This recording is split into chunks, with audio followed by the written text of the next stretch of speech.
Starhawk action.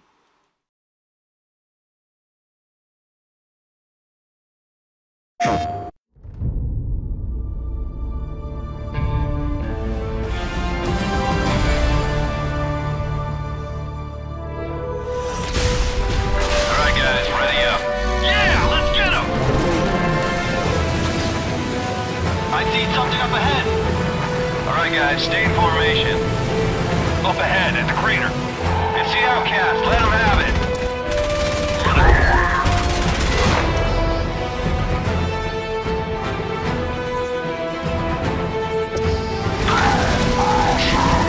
Yeah, you missed me.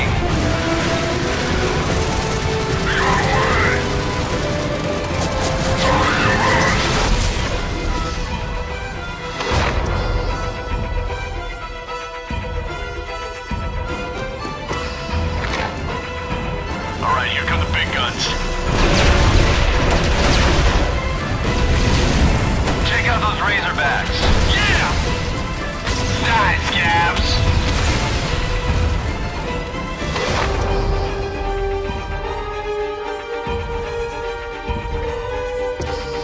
Alright, Tiggs. Let's head out of the crater. What was that? Look out! They've got Hawks!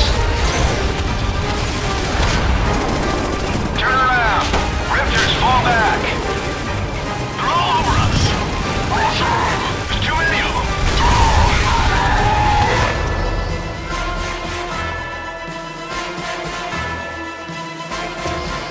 Head for higher ground!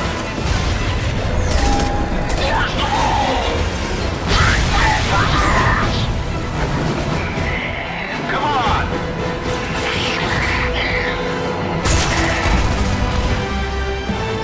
Yeah!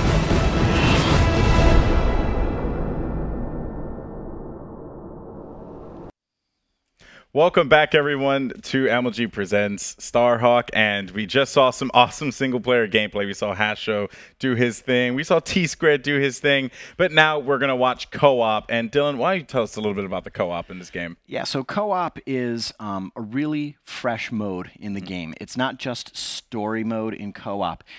Basically, up to 4 players can work together to defend a rig, and it plays very similarly to like a tower defense or horde mode, but because it has build and battle, you all work cooperatively and build up your base and protect this rig as the server sends wave after wave of different AI units at you. And it's not just ground units. It could be, ox tanks or, sidewinders. It could be all kinds of different units, and it's random every time. And when you're playing it online, even with your friends in co-op, you can still be earning some XP, so you're still leveling up your character for multiplayer. I heard the co-op mode is absolutely amazing, but before we get an opportunity to check that out, Major League Gaming has a special announcement for all of you competitive gamers out there.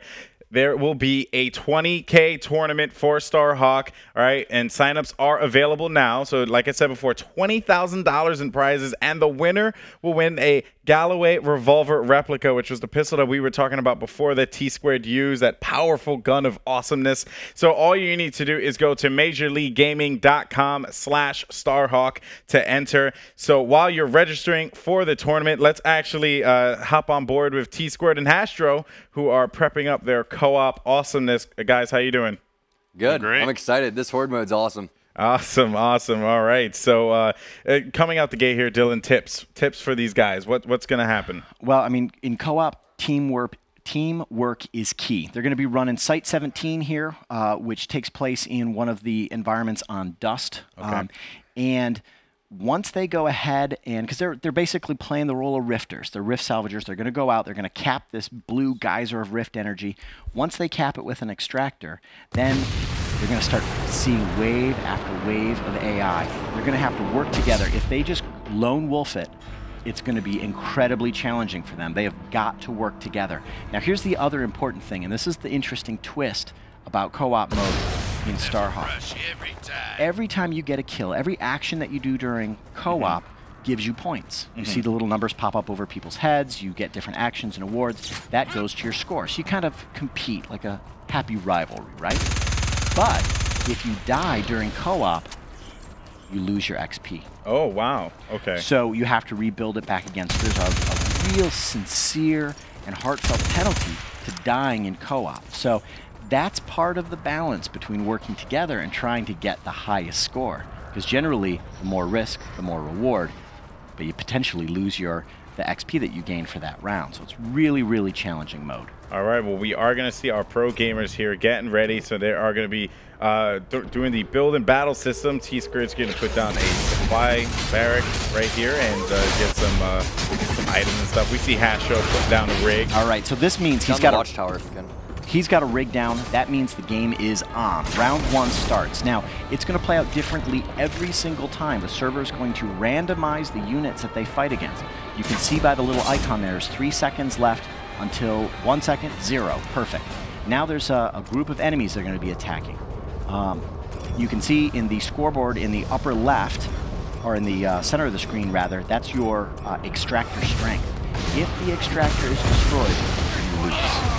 That's it. It's plain and simple. So you need to protect the rig at all costs. Now, I'm pretty sure things like, you know, the robotic arm and stuff like that are available as well to keep your stuff alive? Absolutely. Yeah, it depends on which co-op map you're playing on.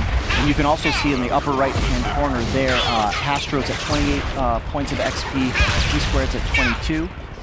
You get killing spree combos that multiply your XP, but if they die in the field while playing co-op, that number's going to get wiped. Currently, Hastro's in the lead with 56 points of XP, T-Squared with 26. That's awesome. So you get to see, it's a meta game, you know what I mean? You get to keep track and go against each other while at the same time working together. It was very nice there. T-Squared just ran in there. It did work. Hastro. That's kind of cheap, trying to take pot shots.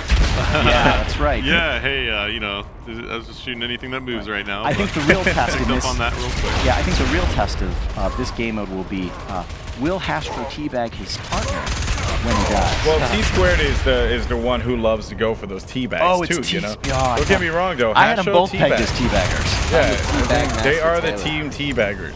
This is their team in this co-op match. Is that what the T is for? Yeah, it's teabag square. I don't know. I don't know. I'm sorry. I'm sorry, T-Squared. All right, so you can see right there, those outcasts drop potted in on the rooftops of those structures, and they were using rocket launchers to wound the extractor. Okay, very nice. Here, so this is still round 1. This is kid stuff. And it's intense though. It's very intense despite this being round 1. You know, you're seeing a lot of action. Yeah, here. it's going to get ramped up, and the design team at Lightbox Interactive really made a lot of effort in making sure that co-op was a really fun and challenging mode online. Yeah. So you can get up to 4 people into this game, and it's just intense and very difficult and very challenging. And we wanted to err on the side of difficult for our co-op mode because it's, in many respects, it's kind of like when you're playing an MMO, like you know, WoW or Star Wars or whatever. You do a big raid. You know, there's this big kind of camaraderie that builds when you're all working together towards a very difficult common goal. Nice, and T-Squared's going to be putting down a vulture station. And, the vulture now is a jetpack, and I do understand in Warhawk, you guys did put a jetpack in there in the DLC. Right? Yeah, we did have a downloadable pack that included a jetpack, and it really added a texture to the game that I really, really loved. But we didn't want players to have to buy DLC to get the jetpack in Starhawk, so we just worked it right in. That's how awesome you guys are. Hastro's up to 167 XP with T-Squared at 101. Rig strength is low. They've dropped about 25%. At that point, I actually get a little bit more in round 2, and that's at that point. I would recommend looking to see if there's a repair tool, a welding torch, or some other item that can be used to help bring that rig back up to strength. Also that too, and some walls as well to try and like get some protection from the ground. I think would be a good strategy. Especially if, I mean, they're currently in the middle of a firefight right now, so it might cause them more danger, more harm to go ahead and build the walls right now. But I think if they can manage it in between round 2 and 3, they should go ahead and get some walls put up. Once they see where the enemy is going to be, oh jeez, that's good stuff. And see, look at the pro gamer using the pistol. The revolver, baby. Yeah, the pistol is a challenging, absolutely challenging weapon to use, but it's really great. Look at him rack up that XP bonus there. Hastro's at 234 with T-Squared at 153. Again, they haven't died yet, so that point total is going to pay out really nicely for their XP. Very nice, and we're seeing T-Squared take advantage of the jetpack as well as, you know, just how he's, just mastered that pistol at this point. He's going to get into a little skull and knifing him in the throat. God. Oh, that is just disrespectful. We didn't see Hastro do that in the single player. In your face. You I see love that? that. Round 3. Okay, now what is the server going to throw at him this time? You just don't know. It could be Hawks. It could more troops. More troops, but I would suggest building walls now around your... I think you know where they're going to come in at. The trick might be, what if the server decides to throw snipers? And look at T-Squared's already on it to build a sniper post, just in case the server decides to throw snipers. And he will not use a ladder. No. Because there's Real men use a jetpack. Pretty much. And what is the server and the server did decide to go sniper. So somehow T-Square has some type of like Force Whisperer game knowledge that allowed him to realize that the server was going to throw snipers at him. Yep, and he's kind of the sniper fight here. He missed that one as well. And he got that shot. Nice stuff there, taking out that outcast. Yeah, with the sniper rifle in Starhawk, you can double-click R3. You get 2 zoom levels. So you need to get real close in if you're going for a headshot or a crack shot. Both are acceptable. Both are open for play.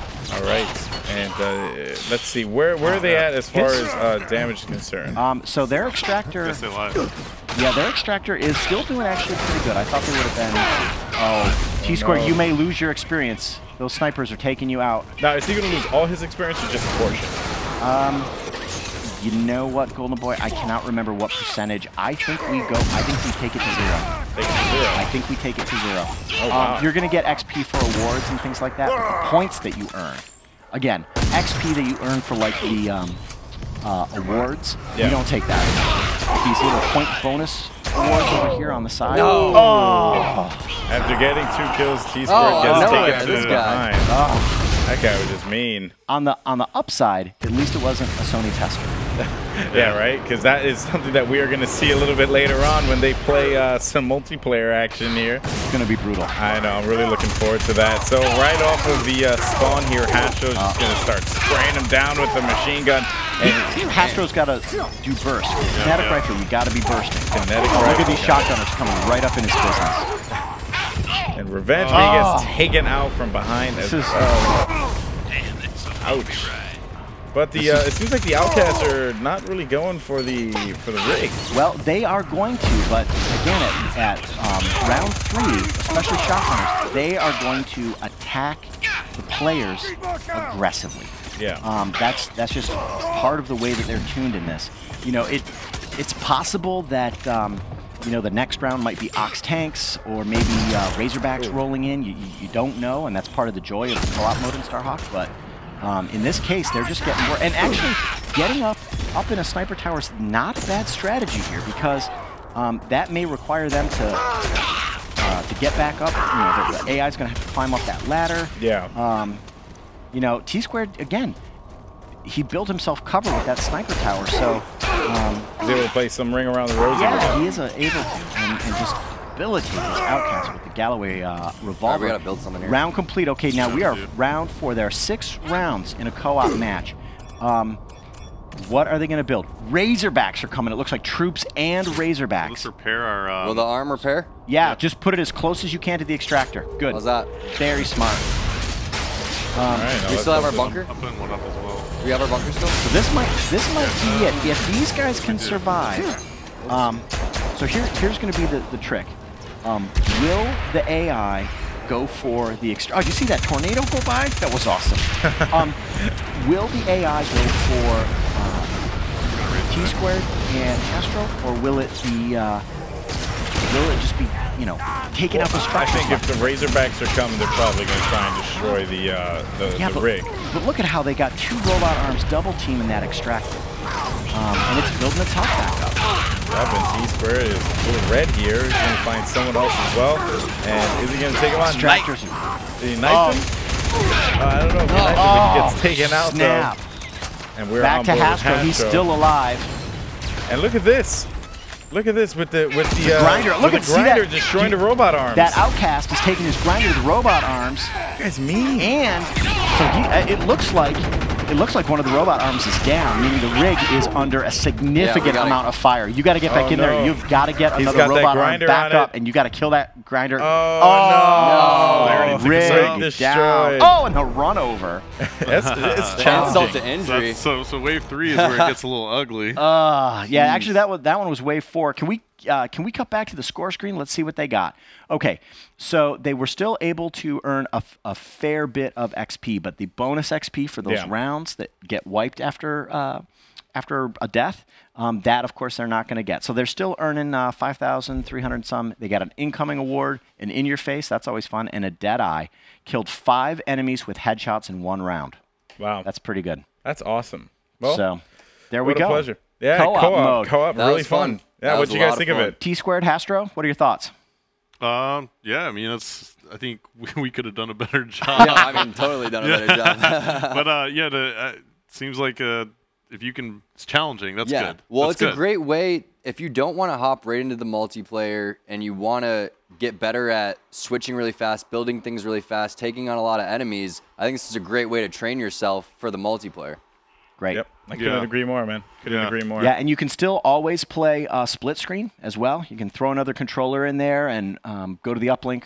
Split Me and my screen, wife will be doing that boom, now. Slam, cuts the screen in half, and you Yes. can, of course, play co-op offline too. So, again, if you're Awesome. playing offline and you're not connected to the PlayStation Network, you're not going to be tracking your XP. So, that's Something to just keep part in of mind. balance. Right. All right, guys. Well, we are going to be transitioning over to multiplayer now with our pro players, as they're going to be taking on some of the QA guys from Sony.